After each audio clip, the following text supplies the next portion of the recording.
want to talk a minute about the grace of affliction. The grace of affliction. If I were to poll this magnificent congregation, both in this sanctuary and online, to take a listing of the psychic bruises, the spiritual hurts that span this sanctuary, how many of us are filled with apprehensions, anxieties,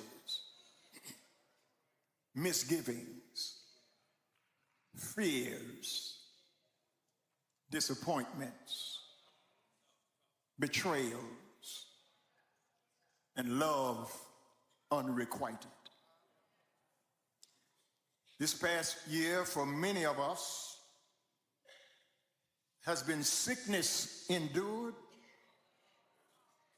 fear of sickness, the loss of those whom we have loved, miscalculations about our ambitions, the frustration of our hopes, the brokenness of our dreams, and perhaps unmet expectations.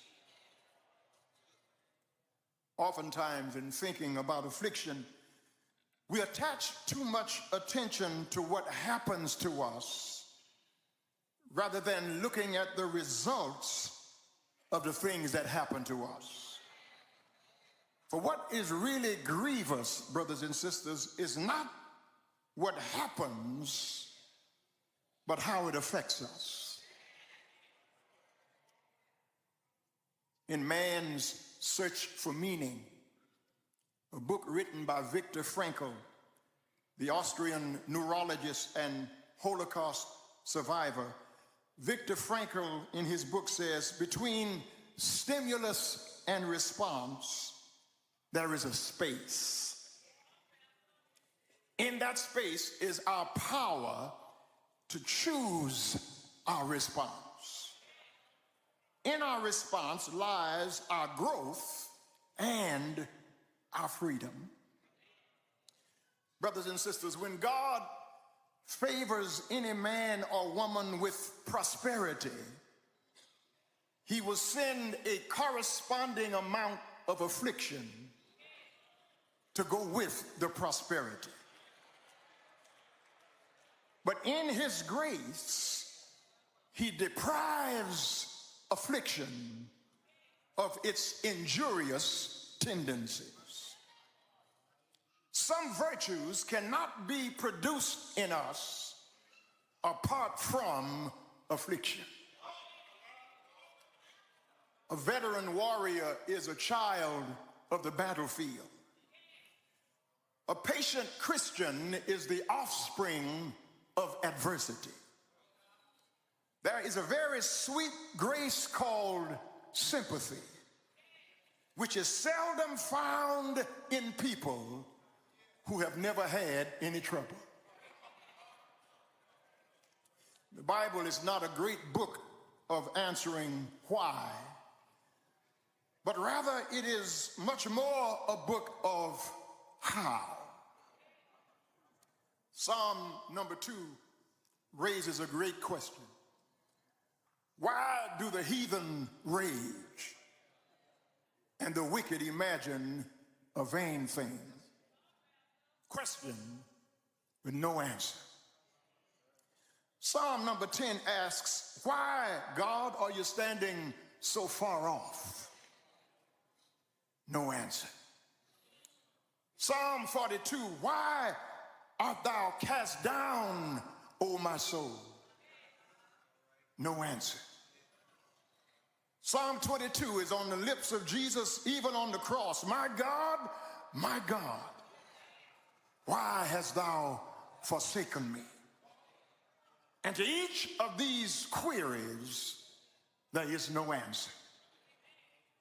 The Lord is not out to make us comfortable, but to make us conformable to his suffering and his death. And that takes some crying.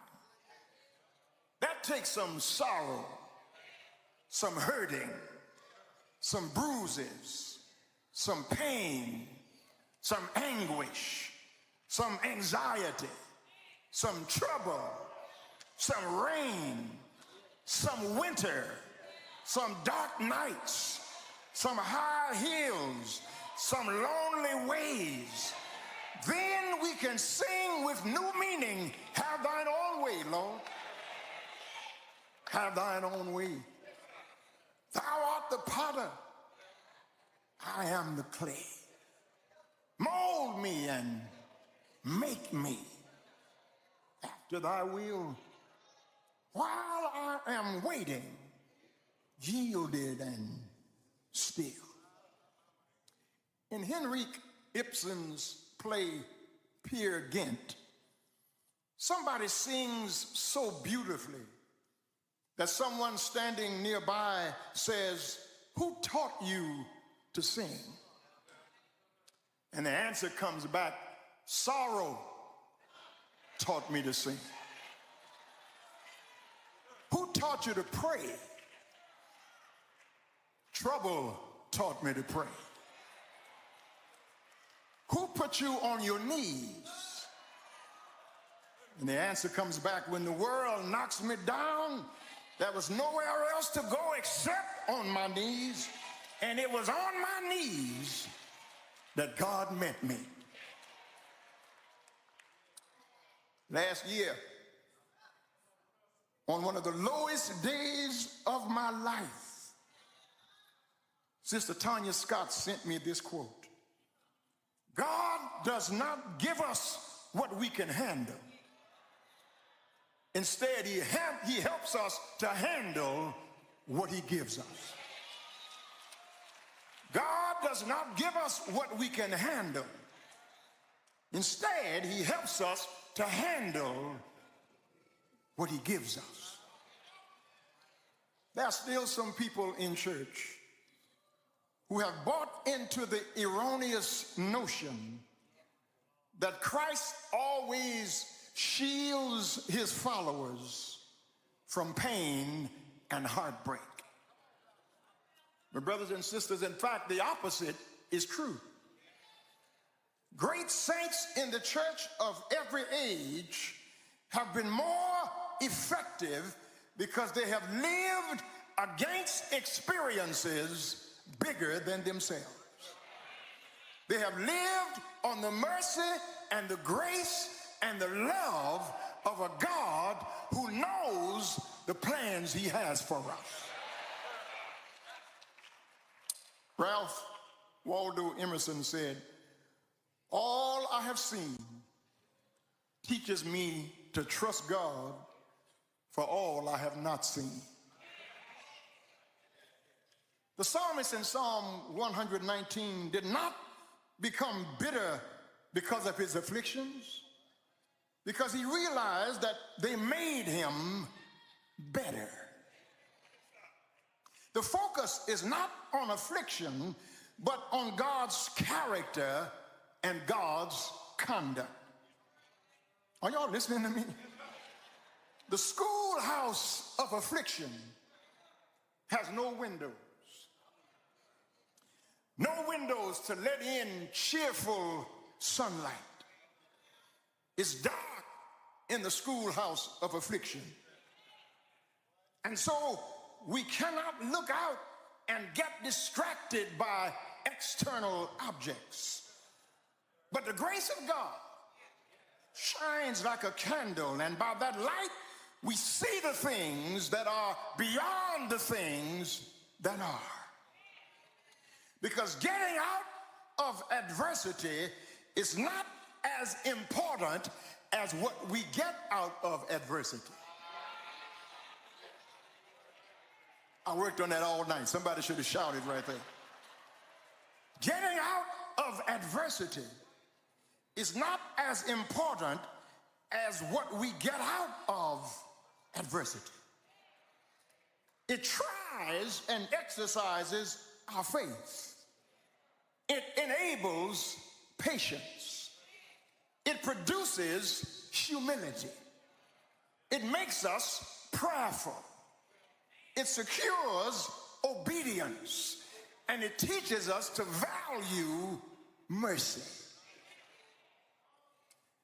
The timeless paintings of the great French impressionist Renoir literally glow with life and light and color. Renoir seemed to put light inside the people he so beautifully portrayed on canvas. But for the last 20 years of his life, Renoir was crippled with arthritis. His hands were twisted and gnarled. His spine was so affected that he could not stand when he worked, and he needed assistance to move from one position to another. On one occasion, his prize student, Matisse, asked him, "Why do you torture yourself to go on like this?" Renoir said, "The pain passes, but the beauty remains." And I'm here tonight to tell you, Lily Grove, the pain passes, but the beauty remains. God has taught me humility. God has taught me grace. God has taught me patience. God has taught me that what I went through was not just for me. It was for somebody to look at my life and be able to hear from my testimony. If God brought me out, that same God can bring you out.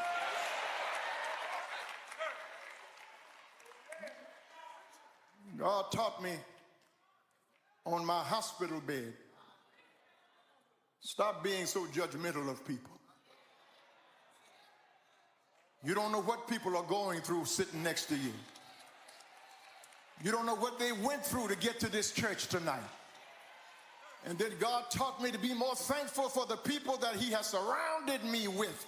Reverend Washington and Reverend Lewis and Reverend Thomas and Reverend Fisher and Reverend Fitzgerald and all of these preachers sitting before me, all of my deacons, all of the members of this church, pastors who have come to preach in my place. I thank God for Johnny, who never left my side, for Victoria, who never left my side, for Gwen, who got in the shower and bathed me like a newborn baby. God taught me to appreciate people don't have to be nice to you. People don't have to go out of their way to bless you, but when they bless you, be satisfied.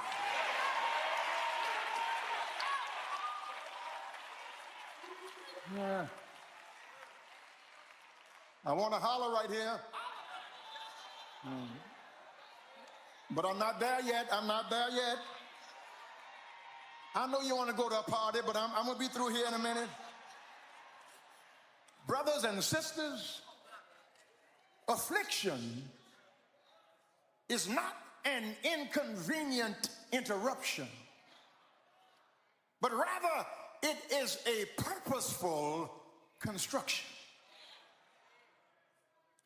Affliction requires a response. It will embolden and bless, or it will burden and break. That depends on the foundation upon which you have built your life. And so, lest I keep you too long tonight, it was good for me that I had been afflicted. The word cancer brutalizes your ears. When I was sick the first time, I didn't know anything about it because I was unconscious, dead for all intents and purposes on life support. Many of you saw it, but I didn't see it because I was unconscious.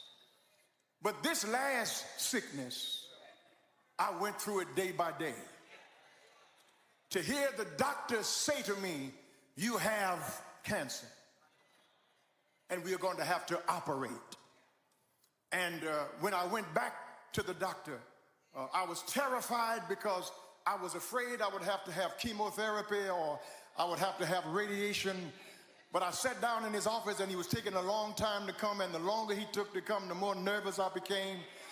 His physician's assistant came in and said, I got some good news.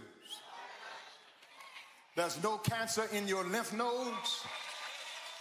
There's no cancer in the surrounding tissue. She said, you are lucky. I said, no, ma'am. It ain't nothing about this is lucky. The God I serve is able to do exceeding. I wish I had some help right here. Abundantly above all that you can even ask or think, according to the power that worketh in you. Greater is he that is in me than he that is in the world. It was good for me that I had been afflicted. Here's what affliction did for me. It was a graceful delight. Now that might sound crazy. That might sound off-putting to many of you, that a sickness is a graceful delight.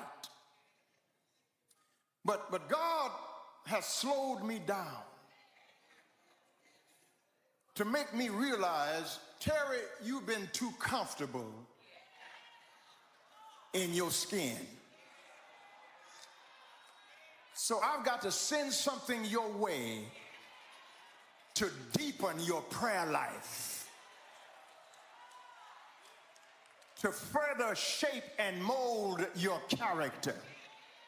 Thank God for your preaching. Thank God for your character. Thank God for your pastoring. But you got to go deeper if I'm going to use you the way I want to use you. And the only way I can use you the way I want to use you is I've got to afflict you, because if you could do it, you wouldn't give me glory. It was good for me. Some of y'all remember growing up years ago when somebody was catching a whipping and you wasn't. And you stick your tongue out at them after you heard them screaming and hollering in the house, and you would say, that's good for you. Well, tonight, it was good for me. God does not lift every load.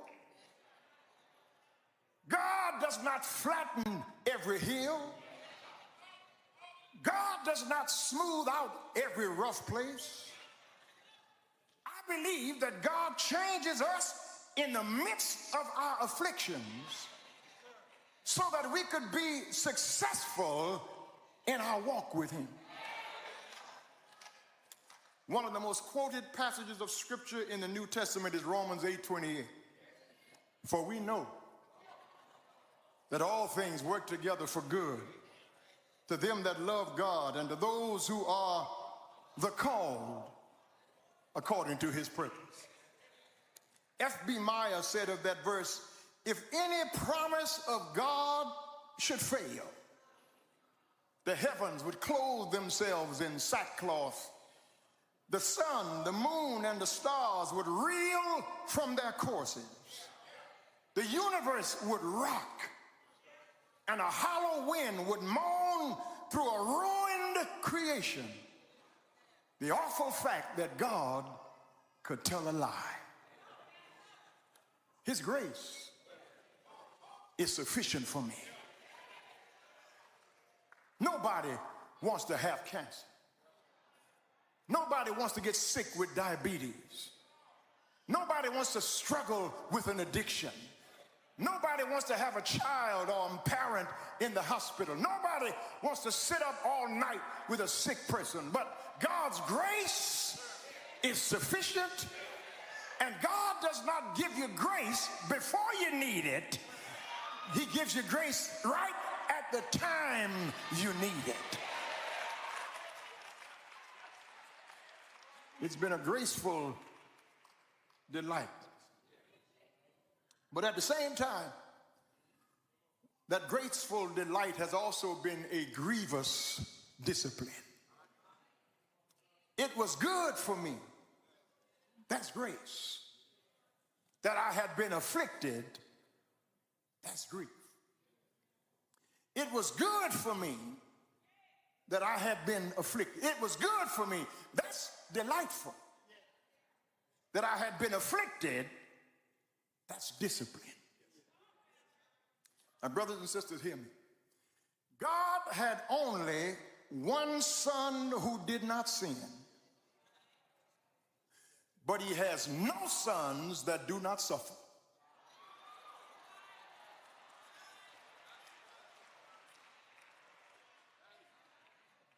The word disciple and discipline come from the same root word.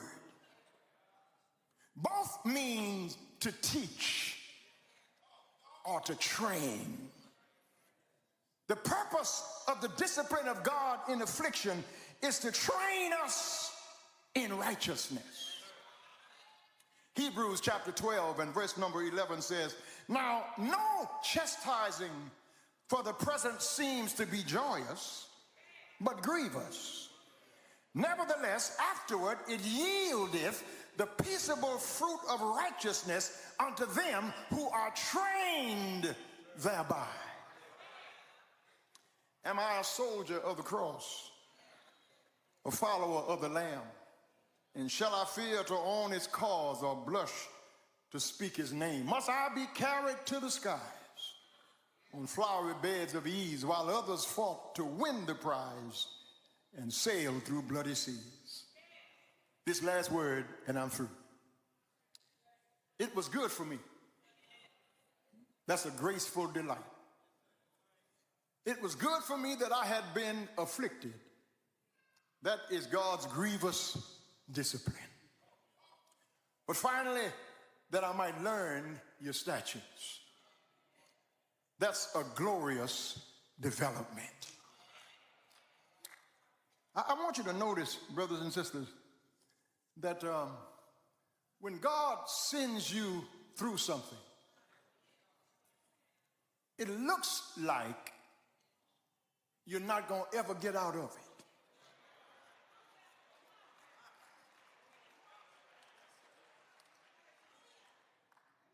I would get up when I got back home and look out the window, people walking by, and I'm jealous because they walking by.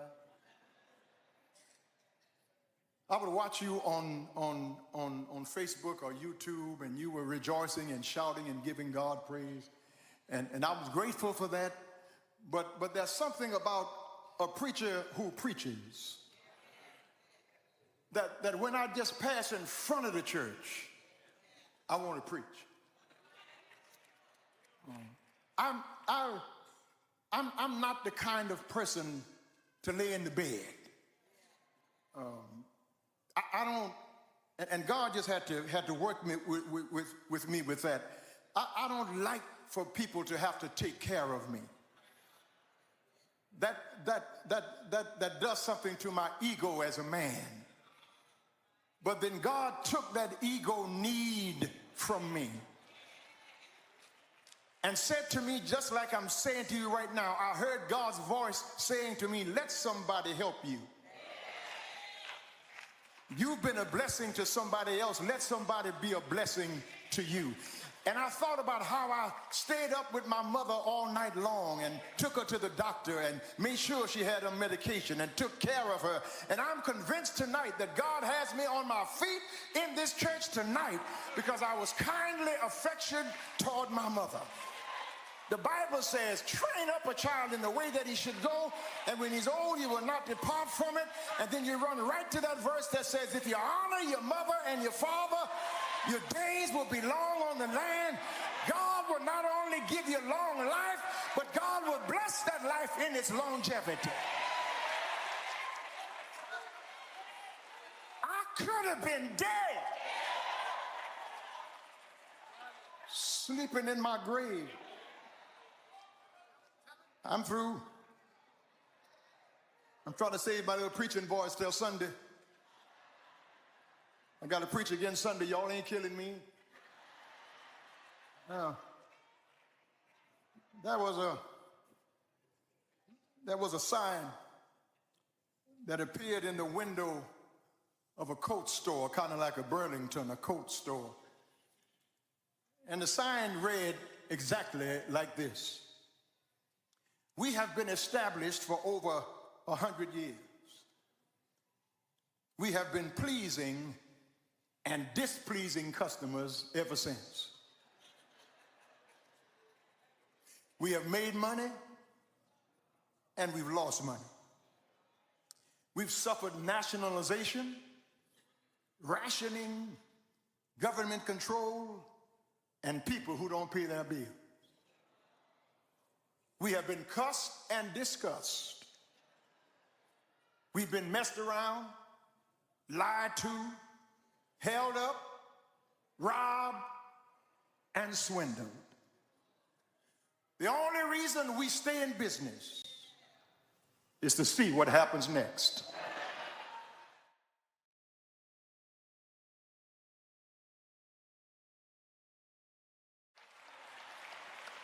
The only reason I'm in this church tonight is I want to see what God is going to do next. The only reason I'm lifting my hands in this sanctuary is because I want to watch what God is going to do next. Have I got a witness here? The only reason if he let me live to come back here Sunday that I'm going to stand in this same spot is because I want to see what God is going to do next. Eyes have not seen, ears have not heard, neither has it entered the hearts of men the good things that God has in store for them that love him. You're going to help me quit here, won't you? Some of us have had a rough 2024, but I'm going to stay and see what the end going to bring. I'm waiting to see what God is going to do next. I know what he's already brought me through. I know how good he's already been to me, but I'm waiting to see God open some more doors for me. I'm waiting to see God make some more ways for me. Now, if you don't want God to do anything for you, you just sit right there and go to sleep. But for some of us who've come through some tears this year, for some of us who were broke this year, for some of us who were down to our last dime this year, we just want to wait to see what God is going to do next. I've seen the lightning flashing. I've heard the thunder roll. I felt sin's breakers dashing, trying to conquer my soul. But I heard the voice of Jesus bid me still fight on. He promised, I said he promised never to leave me, never to leave me alone. Is there anybody here waiting to see what God is going to do next? Is there anybody here asking God, come on and do something for me? Come on and bless my life. Come on and make a way out of no way. Come on, pick me up and turn me around. I've been down in January. I was hurting in February. They lied on me in March. They tried to stop me in April. They were against me in May and June. It was hot in July and August. I had some trouble in September and October. I was kind of sickly down here in November. I was down on my my back in December, but here I am moving towards January. If the Lord lets me live 3 more hours, 4 more hours, 5 more hours, I'm going to raise my hands in my house and tell him, thank you for all you've done for me. Thank you for making a way out of no way. Thank you for being a doctor for me. Thank you for easing my pain. Thank you for healing my cancer. Thank you for being a mother for me. Thank you for putting food on my table. Thank you for opening doors that were closed in my face. If he's been good to you, why don't you take a minute right now? You might not live to see 2025. Why don't you go ahead right now and tell God thank you. Thank you for your mercy. Thank you for your forgiveness. Thank you for your grace. I know he's all right.